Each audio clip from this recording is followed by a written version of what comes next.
Alright, well now, Brother Landon will be bringing his testimony.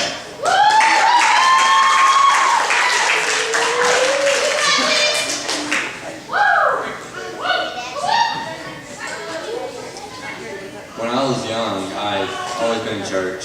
My mom's always been in church, and I believe there's about a year, there's 1 year that we just didn't go to church.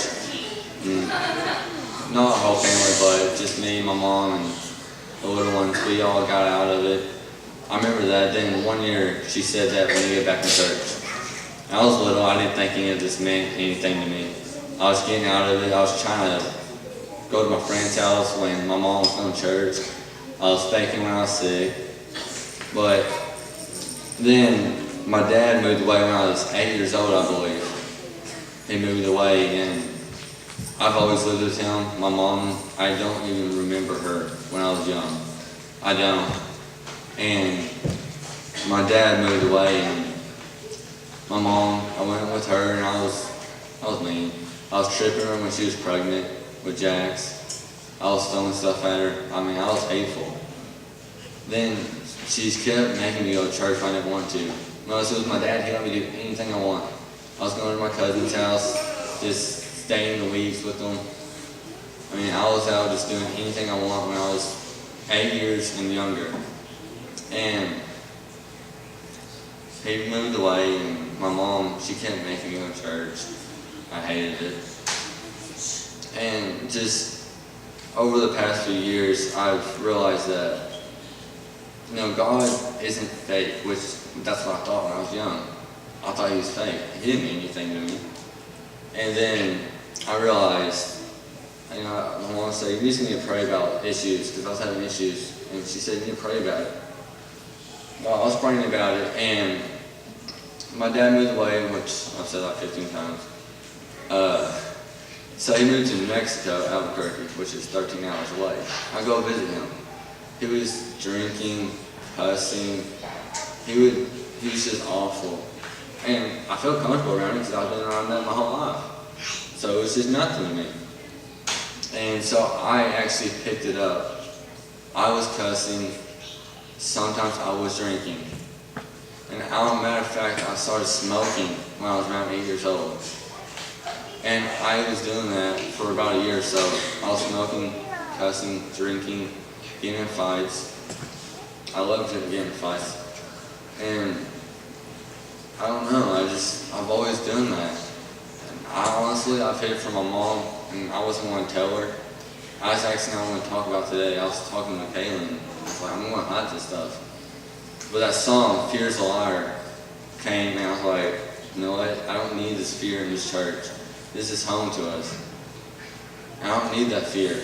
And so I decided to say it. And I started praying about all this. And I think the last time my day came down, I was praying about him cussing. I was praying about him, he would dip, drink, and he stopped cussing. Matter of fact, I heard him say 3 cuss words last time I was up there. He stopped dipping. He's done with that. And I started praying more and more. And God started showing more in our family. Around our community, he started showing. He was just, my grandma, she stopped cussing, and I believe she was smoking. She stopped that too. My mom stopped smoking. And I don't ever remember her drinking, which I wasn't there when I was young, so I don't remember her at all. All I remember is my dad most of my life until a couple years ago, and that's all I remember is just my mom. Until today, I don't have any memories with my dad anymore. I remember us going camping, that was it. But he started showing up. My grandma stopped smoking, she stopped cussing. And he just worked with us, and I figured out God's not fake, he's real. And then I stopped drinking, cussing, smoking when I was 8 years old. And honestly, I don't remember how I even picked that up. And I felt comfortable. I was like, this is how I'm supposed to be. And I realized I'm actually living in the flesh. I'm doing what they want me to, how they want me to, when they want me to. And it just clicked to me. This ain't who I am. This ain't how God made me. He didn't want me to do any of this. He put me through it, but He doesn't want me to live in it forever. I had to stop it one way or another. And so I was praying, and I would come home. I've actually heard testimonies from other churches of kids that had similar issues, just like how they had. That's just like how I'm having them. Yes, their issues similar. And this one kid actually tried to kill himself twice. And matter of fact, I've been there. I've tried it twice. And it's just something, I would honestly sit against my door, cry and cry and cry forever. And then my mom, I would come out of my room, my mom would just look at me and ask me if I'm okay, and my answer's always been yes. And actually, what I like about it now is that when I go to school and I hear kids cussing, they will be around me and my friends will say, don't cuss. This is a Christian. He's my friend, don't cuss around you. And it just blesses me because I know God protects all of us. And God doesn't go away from us, we go away from Him. And if we go away from Him, then it could possibly happen to like me and many others. Y'all go similar things and maybe stay or die from it. And I won't go to heaven. But I would go home. I was never good I've always liked sports. I was never good for the Wilburton basketball team. Red Oak, I played maybe 2 minutes in 2 years. I was there. It was terrible. Practices, that was different. I never got to practice either.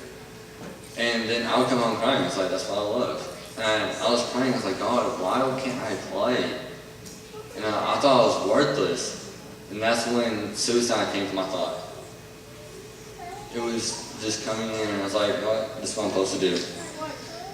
God, He was off and on again. This isn't who I'm supposed to be. I got off track. I was around 10 years old. I got off track. My dad's moved away. And now I see him about once, maybe twice in a year. And I didn't go visit him. I didn't think I saw him once last year. I didn't go visit him. And then he came down, and I found out I had a little sister. Well, once she got to my mind, I realized, you know what, I got brothers down here too. And what they went through, I don't want them to go through. I've heard stories, my uncle was on drugs. I think he nearly died a couple of times. Yeah.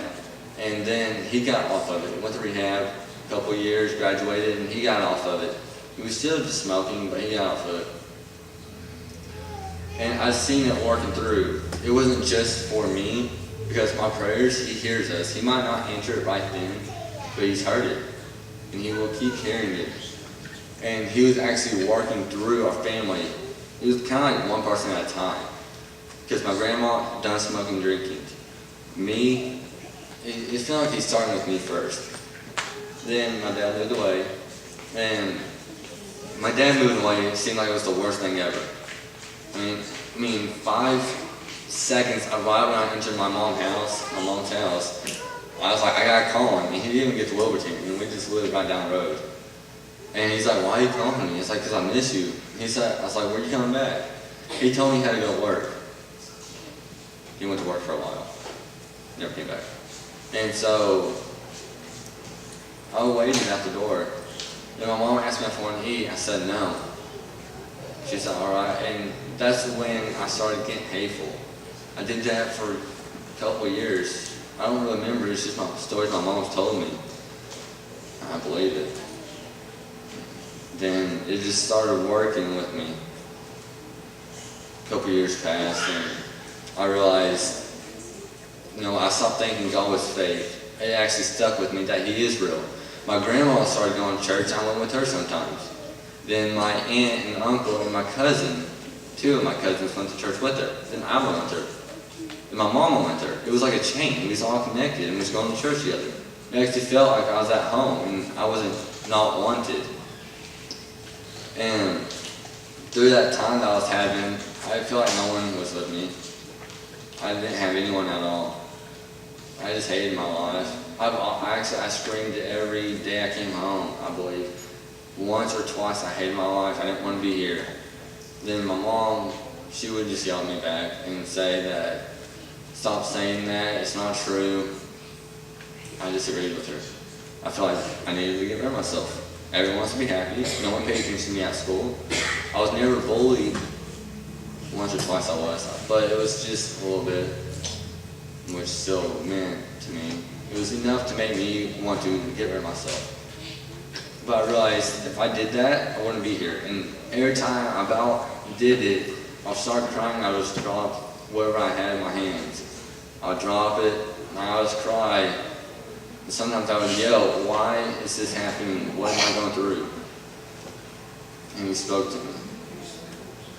And then, a little bit later after that, I stopped doing that. And he actually helped me. And I started making friends at school. People started coming to me. I'm actually a starter on the team, which made me really happy. I had friends who I never knew would even mean anything to me. And it just kind of collapsed. And I realized, I actually got this picture on my phone as a screensaver. And it says, when you want to give up, remember why you started. And every time I turn my phone, I see that. And it makes me not want to go back to those days or think about it. And now, it's just, I love it. I don't ever get those thoughts. I got friends. My family feels like it's together now. And I'm just glad, because God's honestly alive. As long as we don't go away from Him, He'll be here. And I'm just thankful for all y'all. If y'all want to come to altar and pray, please come.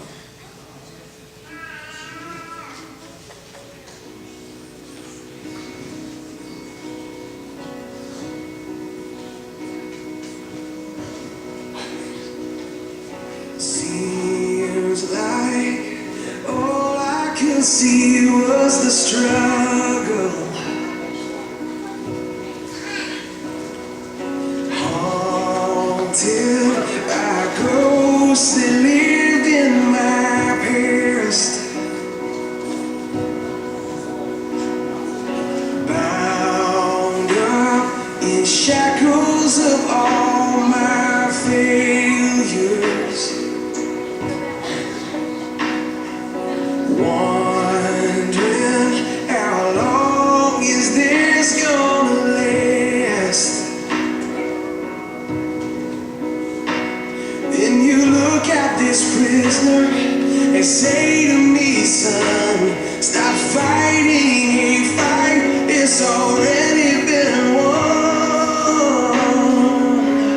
And I am redeemed. Set me free, so I'll shake off these heavy chains and wipe away every stain that I'm not who I used to be. I am redeemed.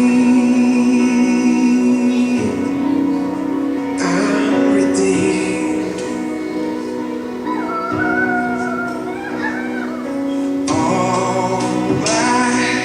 Life I have been called unworthy, named by the voice of my shame and regret. But when I hear you whisper, child, lift up your head, I remember, oh God, you're not done with me yet. And I am redeemed. You set me free, so I'll shake off these heavy chains and wipe away every stain. Now I'm not who I used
if you sit here and realize that everybody that comes up here, you think you're alone, but really when you get to hear their story, sometimes we tend to judge people before we even get to know them.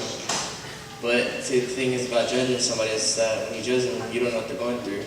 But when you ask them, hey, what's wrong? Or if you just go to them, you can learn so much about somebody if you just ask or just go up to them and see what's wrong. And you may go through the same thing. Like Brother Landon, I've been through it, he's been through it for a longer time. And to just sit down and to get to talk to somebody that's been through what you've been through, like, you just trust them, and the advice that they give you, you could take it because you're like, man, he's been in my shoes. So just give a round of applause for Brother Landon, because that takes a lot of guts to speak the truth.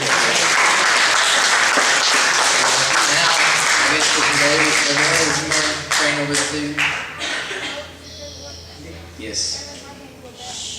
You guys ready to stand up? I'd just like to say that the great testimony, God is love, and without Him, you can see how depressed life can be. And so to depend on Him, stand with Him, because He will come through for you. Heavenly Father, we just thank you for this great day. We thank you, Lord, for this singing, the shared testimony, the lesson, God. We just thank you for the youth of this church, for the strength that they show, the organization that they have. We just thank you for the confidence in you. God, we thank you for them growing in the knowledge and word. We thank you, Lord, for all the blessings that you're bestowing upon all of us because of them. We pray for divine protection for us and all of our families and wherever we are. Protect everyone on the road and anyone involved with our families. God, let's work out. We pray, Lord, bless the food and the fellowship this evening.